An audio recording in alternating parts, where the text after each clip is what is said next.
So recently there was a new game released by Konami, and surprisingly it's not Pachinko Machine, but instead it's a new Yu-Gi-Oh game, and instead of Duel Links we actually get a proper Yu-Gi-Oh game titled Master Duel.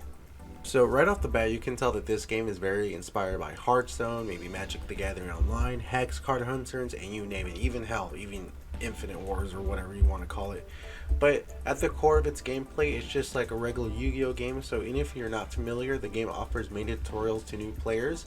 And not only that, you're allowed to select three different types of decks from the beginning, so that's a bit nice. And these three decks are the Power Dragon, Synchro of Unity, and Link Generations. For the most part, I really don't recommend going with the Power of the Dragon. It's probably one of the weakest starter decks you can probably get. So either stick with the Synchro of Unity or the Link Generation.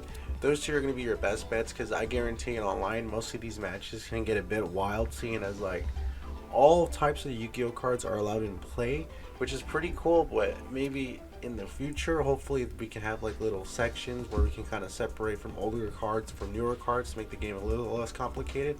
But then I also get the fact that that's also a welcoming too, so this makes the game more of like a wild land.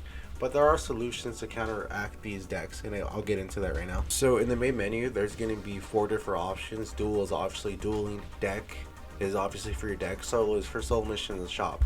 So remember I was talking about you can counteract these decks. What's really cool about this game, if you select the deck option, there's a bunch of different options you can choose from, such as there's the public deck search, which allows you to see which users created your decks. And what's really cool that I think it's a really awesome feature that should do more often for other trading card games is the fact that you can push a public deck search, which allows you to obviously pick from the numerous decks that users created online.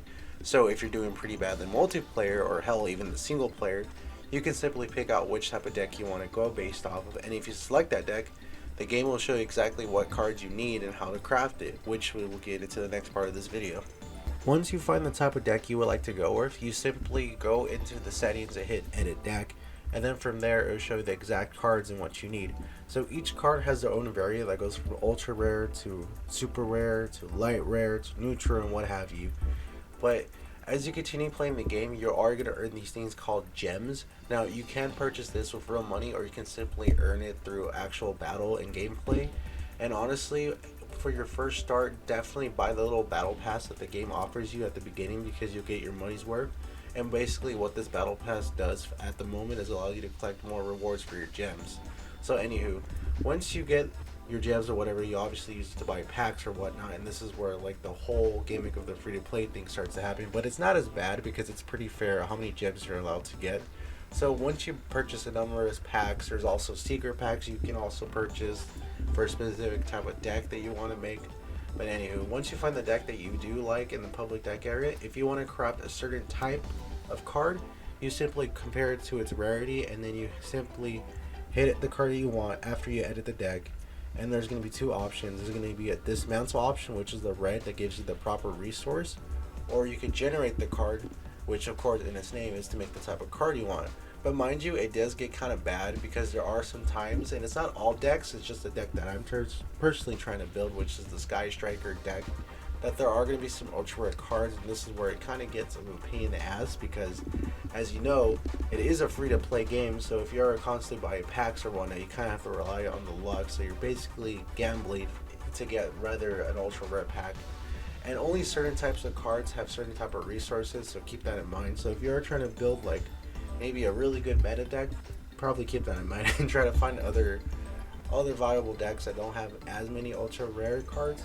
But it's perfectly fine. But the only thing is, like, maybe in the future they could probably adjust the pricing for some of these gems, because these prices are pretty ridiculous how much they're charging. And these prices can range from $1 all the way up to $90. But like I said, you don't need to do that. The game is pretty fair when it comes to the gems or whatnot. Just make sure before you start the game you need to buy that battle pass so you can complete more missions and more daily tokens as you continue to play to earn as many gems as possible. Also too, definitely complete the single player aspect of the campaigns that the game is offer. I know it's a bit boring for you guys who are veterans for this game, but I highly recommend it, seeing that it's another way to get a sort of passive income for these gems. And I know it's not going to last, but at the most part, it's pretty good and it's fair. And also too, make sure to check your daily challenges and whatnot. and complete whatever it is you gotta do. And plus, there is a rank battle system, which is the default settings of the game, but you're also allowed to add other friends and compete more casually, which I was doing with my friend earlier today, and it's a lot of fun. And yeah, I like it for the most part. I mean, the only gripe I really have is like maybe the timer can be just adjusted just a little bit for showing how much time another player has to make a move. Because there are some matches where I personally played where I swear to God, it took like maybe 4 to 5 minutes for my opponent to like maybe do a simple link summoning, which you can kind of see right here. But also, all the matches are not going to be like this shit. There's even some matches where I lost less than 2 turns. But hey, that's the game of Yu-Gi-Oh! And honestly, I think it's well worth it. I think Yu-Gi-Oh! Master Duel is a great addition to the Yu-Gi-Oh! Franchise of itself. Definitely give it a shot, and it's on Xbox, PC, Steam, PlayStation, and whatnot. And definitely try it out because honestly, it's a pretty good game. And for the most part, I'm having a blast with it. With whatever free time I have, I put into this game, and hopefully, as the game gets continued to get updated, we'll get more cards in the future. But as of right now, it's a solid 8 for me. So yeah, definitely pick up this game if you got a chance or you're into Yu-Gi-Oh! And I'll see you guys in the next video. Take care.